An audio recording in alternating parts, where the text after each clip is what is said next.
Iran ইস্যুতে যখনই মধ্যপ্রাচ্যের আকাশ উত্তপ্ত হয়ে ওঠে তখনই বিশ্বজুড়ে আতঙ্ক ছড়ায় একটি সরু জলপথ নিয়ে, যার নাম হরমুজ প্রণালী। ব্রিটিশ সংবাদ মাধ্যম গার্ডিয়ান একে বৈশ্বিক বাণিজ্যের সবচেয়ে গুরুত্বপূর্ণ ধমনী হিসাবে অভিহিত করেছে। কিন্তু মাত্র কয়েক কিলোমিটার চওড়া এই জলপথ কেন বিশ্ব অর্থনীতির ভাগ্য নির্ধারণ করে?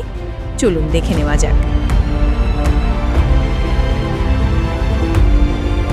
ভৌগোলিক দিক থেকে হরমুজ প্রণালী পারস্য উপসাগরকে ওমান উপসাগরের সঙ্গে যুক্ত করেছে। এর মাধ্যমে ইরান, ইরাক, কুয়েত, বাহরাইন, কাতার এবং সংযুক্ত আরব আমিরাতের মতো তেল ও গ্যাসে সমৃদ্ধ দেশগুলো আরব সাগরের সাথে যুক্ত হয়। পরিসংখ্যানে দেখা গেছে বিশ্বের মোট তেল সরবরাহের 20% এবং মোট গ্যাস ট্যাঙ্কারের 20%ই এই সরু প্রণালী দিয়ে যাতায়াত করে। সমুদ্রের ওপর ইরানের যুদ্ধজাহাজ ও টহল। ইরান প্রায়ই হুমকি দেয় যদি তাদের ওপর কোনো বড় আঘাত আসে তবে তারা হরমুজ প্রণালী বন্ধ করে দেবে।